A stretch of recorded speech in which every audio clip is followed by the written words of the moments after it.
The courtroom laughed when the old man walked in. Not a loud laugh, not the kind you hear in a comedy club. It was worse. It was the quiet kind, the kind made of smirks, raised eyebrows, whispered comments, and judgment. The old veteran stood in the doorway wearing a worn military coat that looked older than some of the people sitting in the courtroom. His boots were scuffed, his beard was gray, his hands shook slightly. And as he slowly made his way toward the defendant's table, I noticed something I had seen many times before. People had already decided who he was. They looked at his clothes and assumed they knew his story. 20 minutes later, those same people would be staring at him in complete silence. And before the hearing ended, some of them would be wiping tears from their eyes. Because hidden beneath that old coat was a truth nobody saw coming. The case appeared simple, at least on paper. The plaintiff was Christopher Hayes, 42 years old, successful businessman, owner of a growing construction company, confident, well-dressed, polished. The defendant was Robert Walker, 73 years old, a homeless military veteran. According to the lawsuit, Robert had been accused of stealing an expensive gold watch worth nearly $15,000 from Christopher's office. Christopher claimed security footage showed Robert entering the building shortly before the disappeared. He demanded compensation and criminal penalties. On paper, it looked straightforward, but courtrooms are rarely about paper. They're about people, and people are complicated. Christopher sat confidently beside his attorney. His posture was relaxed, almost too relaxed. Meanwhile, Robert sat alone. No attorney, no family, no friends. Just an old veteran and his worn coat. I watched him carefully. Years on the have taught me something important. Fear and guilt often look similar, but they're not the same. Guilty people fear being caught. Innocent people fear not being believed. Robert looked like the second kind. The hearing began. Christopher's attorney stood first. He presented surveillance images. Photographs appeared on the courtroom screen. There was Robert entering the office building. There was Robert walking through a hallway. There was Robert leaving the building later that afternoon. The attorney spoke confidently. This man had access to the area where the watch disappeared. The audience nodded. Several spectators glanced toward Robert. The whispers began. I noticed it immediately. People were already forming conclusions. Then Christopher testified. His story sounded convincing. He claimed he had seen Robert around the building several times. He described him as suspicious. He claimed employees felt uncomfortable. He said the expensive watch disappeared shortly after Robert visited. The jury listened carefully, the audience listened carefully, and Robert simply sat there, silent, motionless, watching. Interesting, very interesting. When Christopher finished speaking, I turned toward Robert. "Mr. Walker, would you like to respond?" The old veteran slowly stood. The courtroom became quiet. His voice was soft, respectful, almost fragile. "No, Your Honor." That surprised me. Most defendants rush to defend themselves. Robert didn't. He simply sat back down. Interesting. Very interesting. The hearing continued. More evidence appeared, building access logs, witness statements, Epley testimony. Everything seemed to point toward Robert, at least at first. But something bothered me. The evidence was strong, too strong. When evidence feels perfectly arranged, I pay attention because real life is messy. The cleanest stories are often the most dangerous. The next witness was a security guard named Michael Dawson. He testified that he saw Robert near Christopher's office, but as he spoke, something felt off. His eyes kept moving. His answers became shorter. His confidence faded. I watched him carefully. People lie with words, but they often tell the truth with body language. The attorney asked him several questions. Then Robert did something nobody expected. He stood slowly, respectfully, and asked if he could question the witness himself. I allowed it. The courtroom looked surprised. Robert approached carefully. Then he asked a simple question. "Mr. Dawson, how long have you worked for Christopher Hayes?" The guard hesitated. 7 years. Robert nodded, then asked another. "Has Mr. Hayes ever done anything kind for you?" The courtroom looked confused. The question seemed unrelated. The witness swallowed hard, then answered. "He helped pay for my son's surgery." Silence. Interesting. Very interesting. Robert nodded again, then returned to his seat. That was it. One question, nothing more. But suddenly the witness looked uncomfortable. And suddenly the jury looked curious. A seed of doubt had been planted. The hearing continued. The plaintiff presented one final piece of evidence, a photograph, the stolen watch, expensive, rare, gold custom engraved. Christopher described it as priceless, a family heirloom, something he treasured deeply. Then he said something that changed everything. He pointed toward Robert. I know he took it. Not I think, not I suspect. I know. Certainty. Absolute certainty. Interesting, very interesting. Because certainty is dangerous, especially when someone lacks proof. Then it was Robert's turn. The courtroom expected excuses, denials, arguments. Instead, the old veteran slowly stood. His hands trembled, not from fear, from age. He looked toward me, then toward the courtroom. Then he quietly said something nobody expected. I'd like permission to open my coat. The audience looked confused. The attorneys exchanged glances. Christopher frowned. I nodded. You may.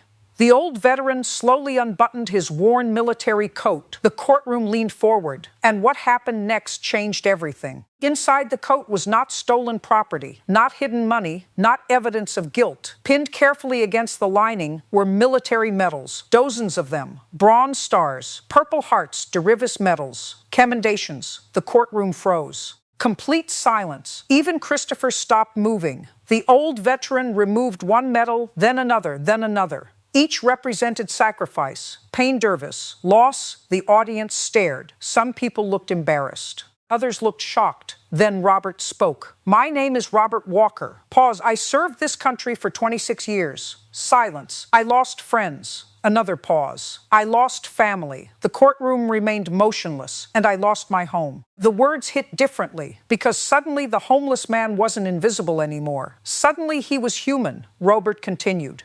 He explained that after military service, he struggled with severe trauma. His wife passed away. Medical bills consumed his savings. His home was lost. His family drifted apart. Eventually, he became homeless, but he never stopped carrying the medals. They reminded him of who he once was.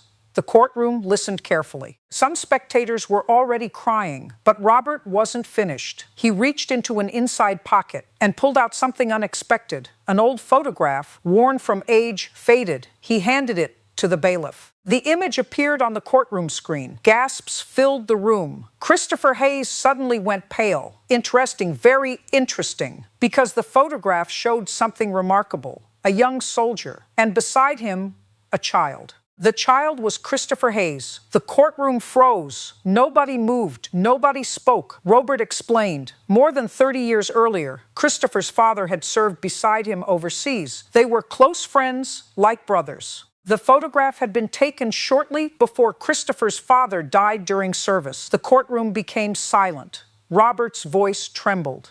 He asked me to watch over his family if anything ever happened. Christopher stared at the screen. His confidence vanished. The audience looked confused. I was intrigued. Then Robert revealed another truth. For years, he had quietly checked on Christopher's family, never interfering, never asking for anything, just keeping a promise. When he recently learned Christopher's company was expanding, he visited the office hoping to deliver a box of military belongings that had belonged to Christopher's father.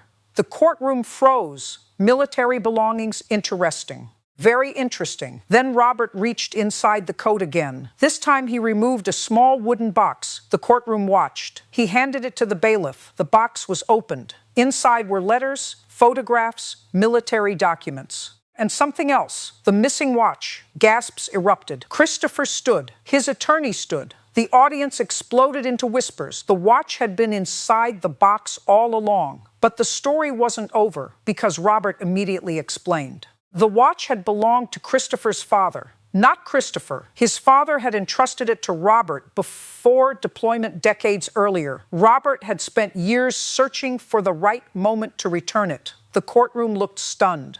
Christopher looked completely confused. Then Robert produced the final piece of evidence, a signed military document, verified, authenticated. Official, the screen displayed it. The document confirmed ownership of the watch. It belonged to Christopher's father, and according to his written wishes, the watch was to remain with Robert until Christopher reached adulthood and understood its significance.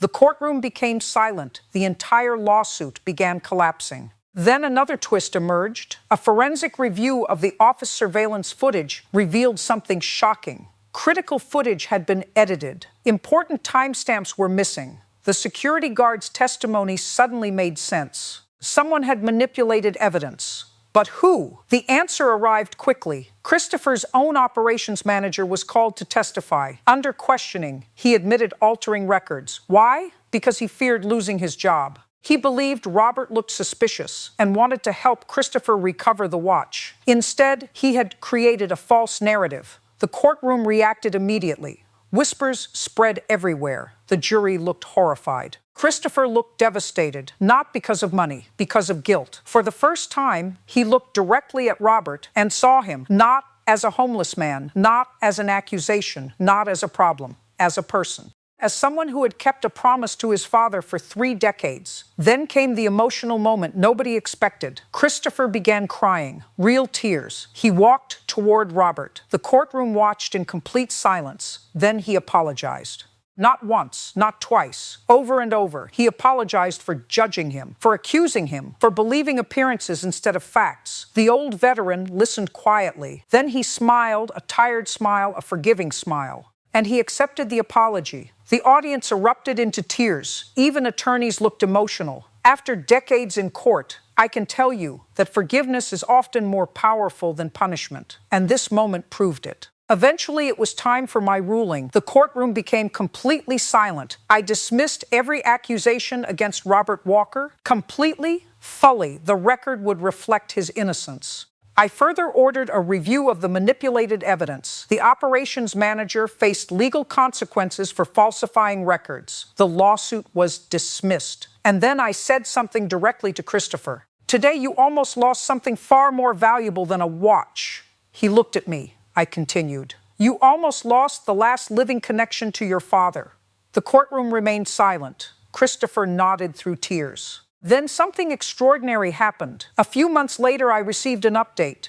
Christopher had purchased a home for Robert. Not a gift, not charity, a thank you. He also hired him as a historical consultant for military outreach programs his company began sponsoring. For the first time in years, Robert had stability, purpose, and dignity. The watch was displayed in Christopher's office. Not as a symbol of wealth, but as a reminder that appearances can lie, a reminder that respect matters, a reminder that every person has a story. The audience laughed when Robert Walker entered my courtroom. They saw an old coat. They saw homelessness. They saw weakness. What they didn't see was courage. What they didn't see was sacrifice. What they didn't see was honor until he opened that coat. And when he did, an entire courtroom learned a lesson they would never forget. Never judge a person by what they wear, because sometimes the poorest looking person in the room carries the richest story of all.